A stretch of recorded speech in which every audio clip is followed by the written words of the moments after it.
Graça e paz do Senhor Jesus, queridos irmãos e irmãs, sejam todos muito bem-vindos ao devocional de hoje aqui no canal Ministério Zoe, Vivendo a Vontade de Deus. Eu sou o pastor Fábio e tenho estado aqui todos os dias para poder trazer um devocional especial para você, como esse de hoje, localizado no livro de 1 João, capítulo 2, verso 15 e 17, que nós vamos estar lendo ele, nós vamos meditar sobre 3 pontos, 3 situações muito importantes, aonde João ele aconselha a que nós não devemos amar o mundo. Não se deve amar o mundo. E nós vamos entender 3 táticas do inimigo. Ontem eu trouxe no devocional anterior uma tática muito usada até os dias de hoje, que o inimigo usa para seduzir a humanidade. E João, na sua primeira carta, e no capítulo 2, verso 15 a 17, ele nos ensina que não se deve amar o mundo. Então nós vamos ter 3 características ali muito importantes para que nós possamos meditar, para que nós possamos nos alinhar, aprender, amadurecer.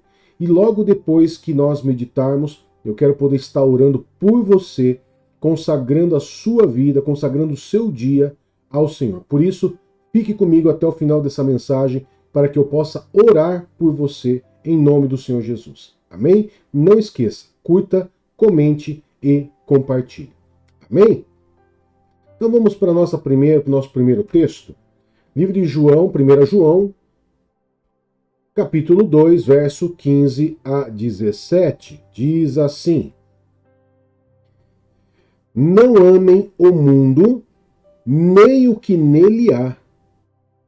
Se alguém ama o mundo, o amor do Pai não está nele. Pois tudo o que há no mundo, o desejo da carne, o desejo dos olhos e a arrogância da vida, não provém do Pai, mas do mundo. O mundo e os seus maus desejos passam, mas aquele que faz a vontade de Deus permanece para sempre. Nesse texto, nós vamos ver 3 conselhos de João, mas na verdade trazendo estratégias que o inimigo usa para poder laçar o ser humano. Ele fala sobre a cobiça da carne, né?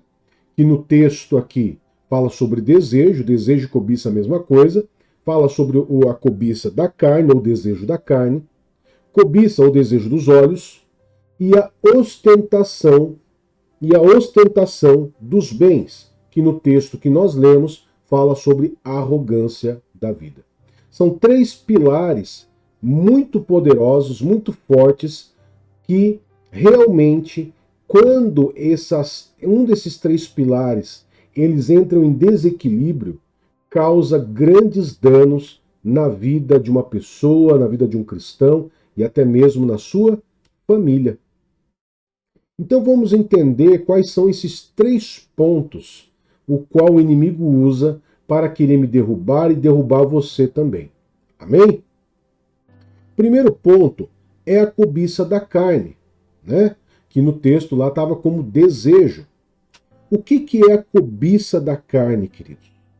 Quando nós falamos em cobiça da carne, quando nós analisamos a Bíblia e falamos sobre carne, nós sempre vamos perceber que quando a Bíblia fala em carne, ela está falando sobre desejos, sobre imoralidade, que o ser humano coloca acima de tudo.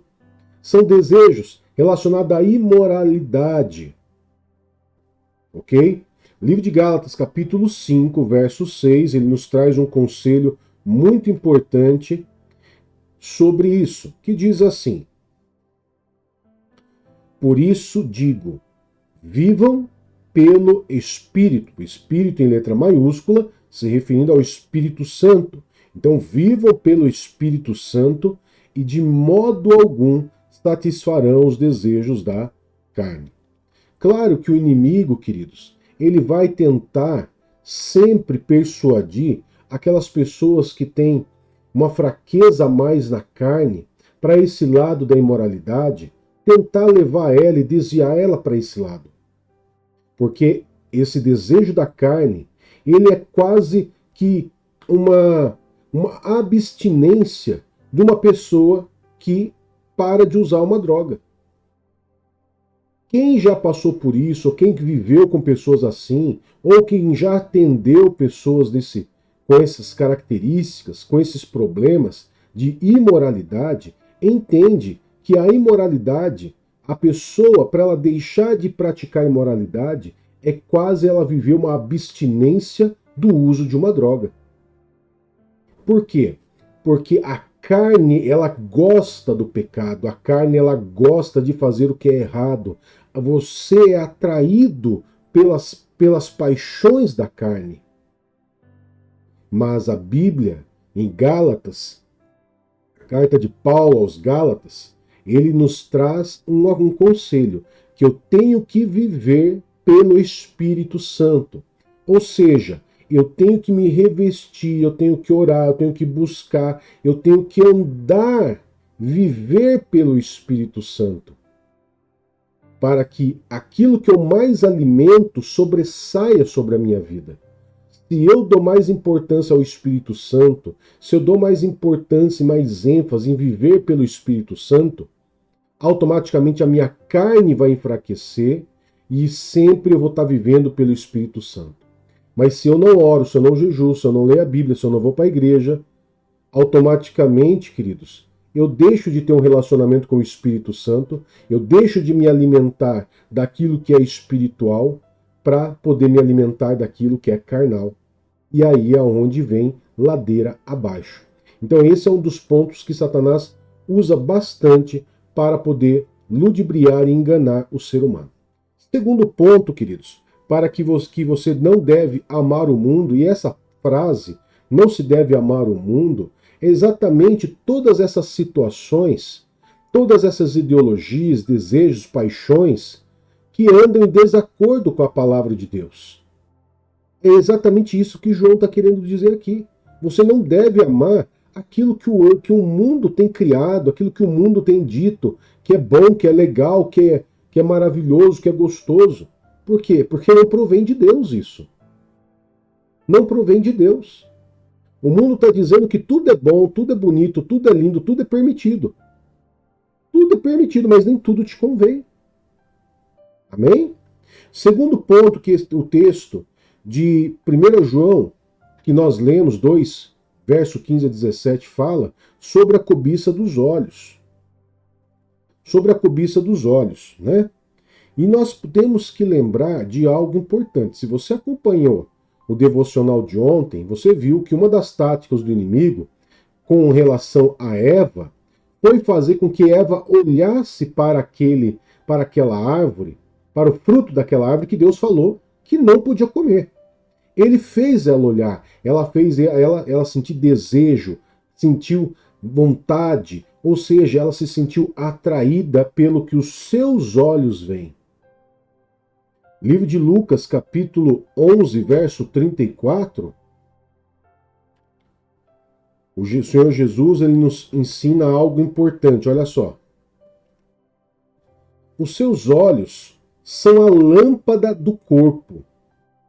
Quando os seus olhos forem bons, igualmente todo o seu corpo estará cheio de luz. Mas quando forem maus, igualmente o seu corpo estará cheio de trevas. Por isso eu tenho que tomar muito cuidado com o que eu vejo, porque através desse órgão, né, o olho, ele vai trazer a cobiça, o desejo, a vontade, aonde aquilo vai me fazer, vai sentir que aquilo ali é algo desejável, atraente, gostoso, e é aí aonde você cai em tentação, como Eva caiu. Se Eva no paraíso perfeito caiu, eu tenho que tomar cuidado. Por quê? Eu não sou perfeito e não vivo no paraíso. Mas eu tenho o Espírito Santo dentro de mim que me traz o alerta, que me traz muitas vezes, vamos colocar assim, um incômodo quando algo está errado, quando eu cobiço algo com os olhos. Amém, queridos? Terceiro ponto nesse texto que nós lemos, e não menos importante, é a ostentação de bens. Aonde muitas pessoas elas vivem para acumular bens nessa terra. Não é errado você ter bens. Não é errado você ter um carro zero, uma casa boa, uma mansão, seja lá o que Deus proveu para a tua vida. Não é errado você ter. A questão é quando você tem aquele bem material e o seu coração está ali. Você está entendendo? Quando você precisa ter cada vez mais bens materiais para que você se sinta superior a alguém. Isso é ostentação de bens. E é isso que é mal. E é isso que é errado. E eu tenho que tomar muito cuidado com essas três situações: cobiça da carne, cobiça dos olhos, ostentações dos bens, porque é por esses meios que o inimigo, muitas vezes, ele nos ataca. Amém? Eu quero poder estar orando por você agora e eu quero poder consagrar esse dia ao Senhor Jesus. Amém? Não esqueça, nos ajude o nosso canal, curtindo, comentando e compartilhando. E se você ainda não é inscrito, se inscreva em nosso canal. Vamos orar? Querido Eterno Pai, em nome do Senhor Jesus Cristo, nós te louvamos, adoramos pelo privilégio de viver mais esse dia. E podemos dizer que até aqui o Senhor tem nos ajudado. Até aqui as suas mãos têm nos conduzido, o teu braço forte tem nos trazido até aqui. E nós agradecemos. Somos gratos ao Senhor pela tua misericórdia, pela tua compaixão, pela tua benevolência, para que o Senhor tem para com a nossa vida e nos livrando de todo mal e de todo perigo. Sabemos que nós não devemos amar o mundo, mas que nós devemos tomar cuidado com tudo aquilo que o mundo tem provido. Tudo aquilo que o mundo tem dito que é normal, eu tenho que tomar cuidado. Pai, nós nos colocamos diante do Senhor, colocamos a nossa vida, colocamos a nossa família entregues em tuas mãos, pedindo sempre ao Senhor fortalecimento para que nós possamos andar em alinhamento com o Senhor. Nos guarda, nos proteja, nos livre de todo perigo, Pai. Nos conduza sempre em paz e em segurança. A nossa casa, a nossa família, a nossa saída, a nossa chegada, cerque-nos ao redor e nos proteja e nos guarde, Pai. E sempre derrame da sua sabedoria, nos dê sabedoria, compreensão e nos mostre como que o inimigo tem tentado roubar a paz das nossas vidas, Pai. Nos enganando, mentindo. Nos dê, Pai, essa sabedoria. Nos dê, Espírito Santo de Deus, essa compreensão para que nós possamos ser livres e poder escolher sempre andar nos teus caminhos, Pai. Nós louvamos e adoramos ao Senhor, meu Pai. Em nome do Senhor Jesus. Amém e graças a Deus. Amém, queridos? Que a graça do nosso Senhor Jesus Cristo, o amor de Deus Pai e a comunhão do doce Espírito Santo esteja sempre com você. E você diz amém. Deus te abençoe, que Deus te guarde. Até mais. Tchau, tchau.